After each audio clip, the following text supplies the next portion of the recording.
정년 퇴직을 6개월 앞두고 직접 보이스피싱 범인을 추적하며 검거까지 이뤄낸 경찰관 화제가 되고 있다는데 승 의원님 어떻게 된 거죠?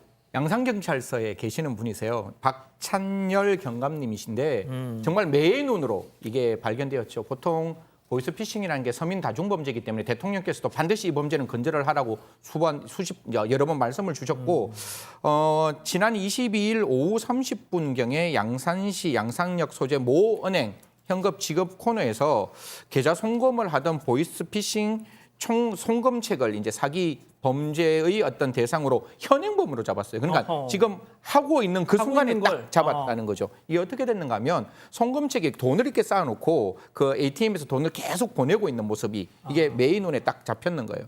보통 현금을 그냥 한 번 하지 그걸 한 번 보내고 두 번 보내고 세 번 보내고 네 번 보내고 안 하잖아요. 그래서 그걸 확인하기 위해서 근데 좀 봐도 좀 이상하긴 하네요. 예. 저런 사람이. 그렇게 계속 하니까 결국 예의주시하고 피해자 뒤에서 기다리는 그 박 팀장은 그 송금하는 걸 챙기면 부스에서 먼저 나와 따라가고 양보하는 그런 어떤 모습까지 보였지만 예의 눈으로 결국은 잡았습니다.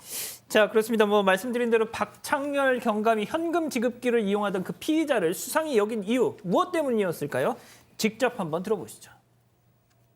이건 활동 중에 CDG 부스를 안에 보니까 어떤 젊은 사람이 5만 원짜리 다발하고 1만 원짜리 현금 다발을 올려놓고 계속 서 있는 걸 봤습니다. 직감적으로 이것은 보이스피싱 같다. 그 용의자가 건널목을 건너서 바로 택시를 타고 가는 거예요. 차를 타고 그 차를 조작을 했습니다. 다시 은행 부스에 들어가서 현금을 송금하려고 하는 것을 발견하고 보이스피싱 범위로 단정하고 현행범으로 체포하게 됐습니다. 자, 오늘 인물 체크포인트 짚어보죠. 직감적으로 원초적 본능. 네.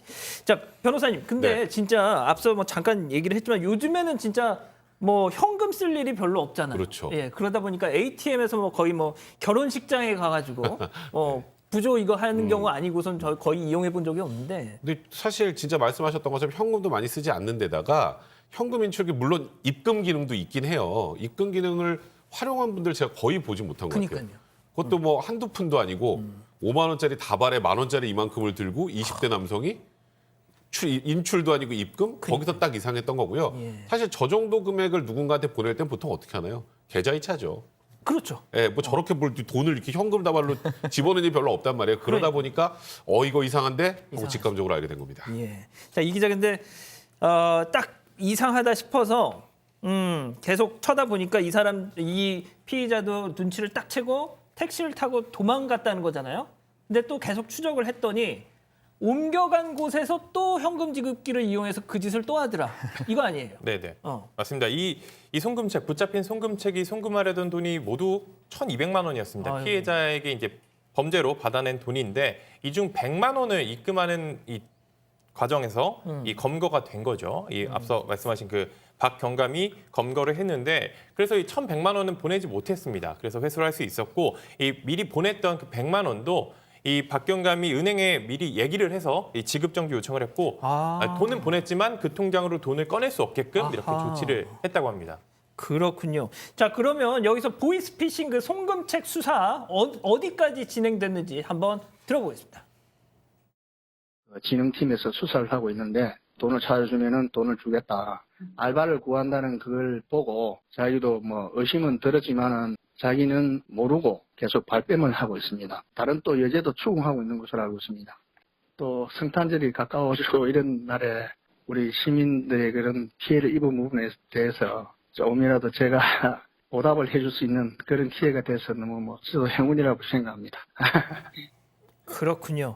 자, 근데 그 앞서 피의자 ATM에 돈 쌓아놓고 막 보내던 사람 무슨 알바 이 모집 공고를 보고서 했다는 거잖아요, 지금. 네, 맞습니다. 이게 보이스피싱 조직의 수법이라고 하는데요. 인터넷 구직 사이트나 SNS 등을 통해서 채권 추심 아르바이트 명목으로 사람을 뽑는다 이런 얘기를 하는 겁니다. 그래서 실제로 이제 금융기관 채권 회수팀에 소속해서 일을 하게 된다 이렇게 말을 해서 고객들이 건네는 현금을 가져와서 안내한 계좌로 입금하기만 하면 된다 이런 수법으로 피해자를 만들다고 하고요. 이렇게 일을 하면 하루 기본이 딱 15만 원에서 수금액이 그리고 이 큰 돈이면 여기에 여기에 100만 원 단위씩 수당을 더 주겠다. 뭐 이런 식으로 송금책을 채용하고 있다고 합니다. 자, 승 의원님이 약간 뭐 하시는 일이 그렇다 보니까 이 형사들하고 교류가 많으시잖아요.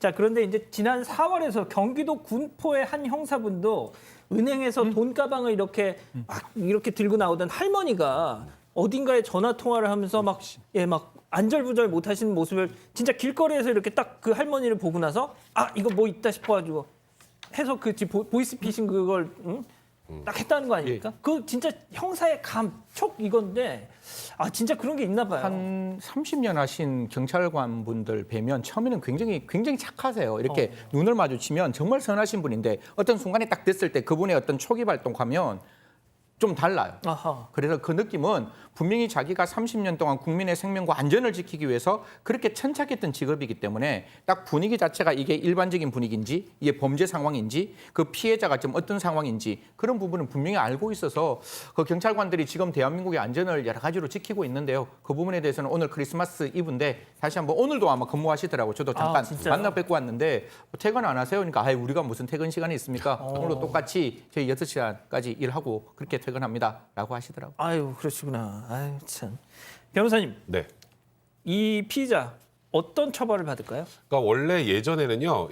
그 보통은 그 소위 말하는 조직의 수개는 보통 해외에 있는 경우가 많아요. 아, 그렇죠. 그래서 보통 인출책, 그다음에 이렇게 뭐 송금책 이런 사람들이 잡히는데 그러면 실제로 이들이 얻은 이득은 이 개인적인 이득은 그렇게 크지 않으니까 예전에는 강력하게 처벌을 잘 못했었어요. 근데 최근에 있었던 그 엠번방 사건 기억하시면 이 원래 조폭을 처벌하기 위해서 만든 게 범죄단체 조직이기 때문에 이 보이스피싱에도 이제 범죄단체 조직죄를 적용을 합니다. 아, 진짜요? 그래서 이렇게 단순 가담하는 경우에도 경찰이 대부분 구속영장을 신청하고요. 아까 이 남성, 저는 그냥 알바 그 광고 보고 돈만 보내면 저 준다 그래서 했는데요. 그걸 불법이 아니라고 스스로 생각했으면 아까 왜 도망갑니까? 아, 그렇죠. 그렇죠. 이건 분명히 고의도 있는 상황이기 때문에 아마 본인이 얻은 이득도 별로 없고 송금도 제대로 못했어도 구속이 될 가능성이 높지 않을까 싶습니다. 제가 앞서 말씀드렸던 그 할머니, 경기도 군포 할머님 같은 경우는 그 보이스피싱 그 전화에서 당신 아들이 지금 위험해 막 이렇게 협박을 했다는 거예요. 자, 그런데 어르신들뿐만 아니라 진짜 막 정말 초등생을 이렇게 학교에 보낸 뭐 학부모님들 같은 경우도 자식 문제를 가지고 만약에 그런 전화가 걸려왔다?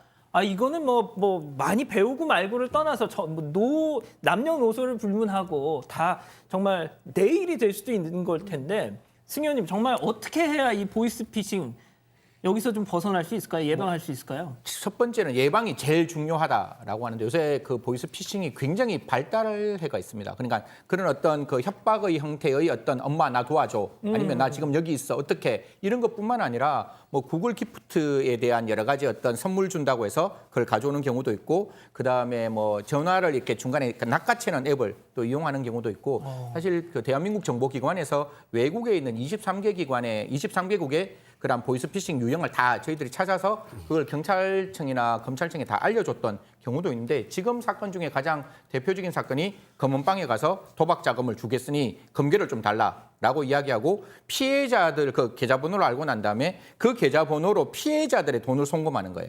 그러면 그 검은빵 입장에서는 돈이 돌았으니까 금괴를 가지고 갔는데 이게 피해자 금액이기 때문에 검은빵에서는 그 돈을 못 찾거든요. 아이고야. 그래서 그런 경우가 발생하니까 첫 번째는 예방이 가장 중요하고 두 번째는 그 피해자에게 돈을 환급할 수 있는 적극적인 조치가 좀 만들어져야 되는데 지금은 이제 통신사기 피해 환급법이 개정이 돼서 1만 원 상당의 소액의 피해를 입었다 할지라도 돌려주는 제도가 만들어졌으니까요. 가해자에 대한 엄혹한 처벌, 피해자에 대한 그 피해 환급을 좀 신속하게 해줬으면 좋겠습니다. 알겠습니다.